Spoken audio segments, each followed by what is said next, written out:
Good morning, students. I'm Pal ma'am, and today I'll take a short introductory class on biology.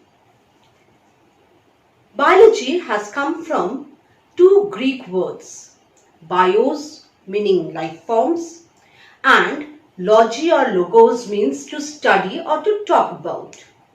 So, biology is the branch of natural science which deals with the study of life forms. Now, the number and types of life forms are so vast that it is not possible to study all of them together. So we have divided it into various branches. But like the diversity of life forms, even the branches of biology are diverse.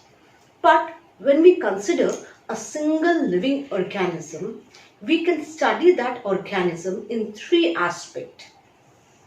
The study of external structure called morphology, study of internal structure called anatomy, and study of the various life processes going inside the body of the organism, the physiology.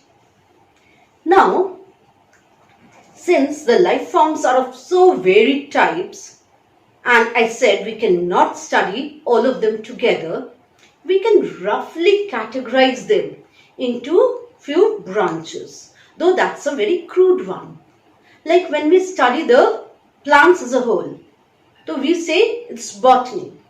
Study of animals is zoology. Study of microorganisms is microbiology.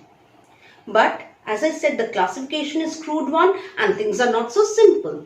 Because if we see microbiology, which studies the microorganisms are of varied types. Like say bacteria. Study of bacteria themselves is known as bacteriology. Study of virus, virology. Study of say fungi, mycology. The study of birds as ornithology. Study of reptiles as herpetology. Study of the parasites which harbor living organisms as parasitology. Even if you consider a single body of humans, the study of brain is and nervous system is neurology. Study of heart is cardiology. Study of lungs is pulmonology. Study of endocrine system is endocrinology, and so on. So these are the branches of core biology. Sideways, we have the branches of applied biology, where the various principles of other fields are applied into the stream of biology. Like when we aspect or analyze the chemical composition of living organisms, it is biochemistry. When we study the laws of physics, which applies to the living organisms like that of osmosis, diffusion, etc. That is your biophysics.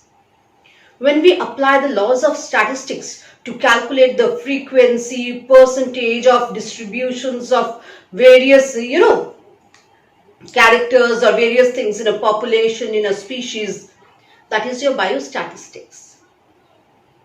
The most recent branches of biology includes genetics, which is the study of the genes and the characters and the transmission of characters from one organism to its progenies, and the laws and the chemical composition governing it.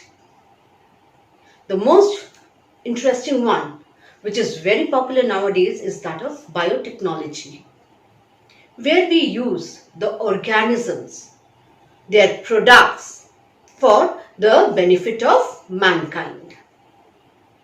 Development of COVID vaccine, which is, the need of the hour, is actually the task of a biotechnologist. So these are some branches of biology that we can talk of. But the question is where to start from. We need to start by identifying a living organism from a non-living thing. Now, we have been using various characters like living thing, we say living things reproduce, living things need food, living things respire, living things grow as the identifying characters for living organisms. But what is that single character which differentiates the living organisms from the non-living things? It is movement at the protoplasmic level. As long as the cellular protoplasm shows movement, we consider that to be a living organism. The moment the protoplasmic movement ceases, it's no longer a living thing. At the same time, response to a stimuli, the ability of an organism to respond to any change in its environment, is another very important character of living things or living organisms. So these two characters primarily define life. Now comes the question, okay, we have found out what is living, what is non-living, but where to start their study from?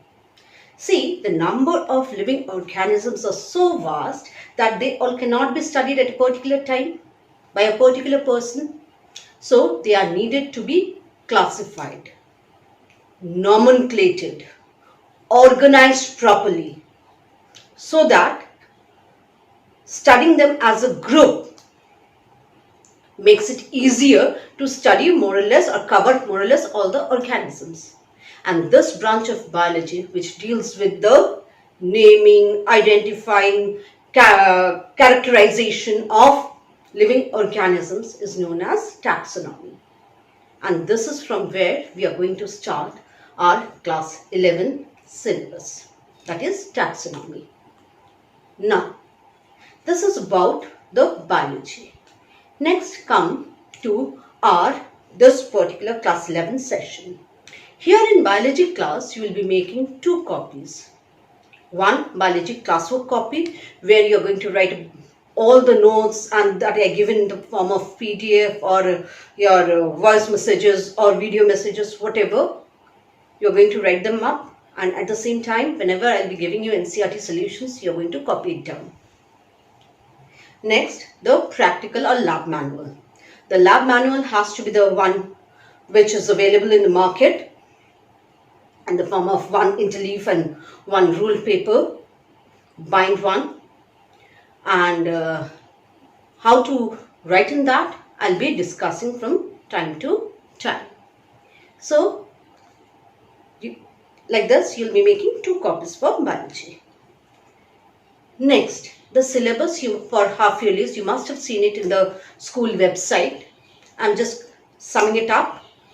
You will start with the chapter 2, biological classification, then plant kingdom, animal kingdom, cell unit of life, biomolecules, cell division and cell cycle.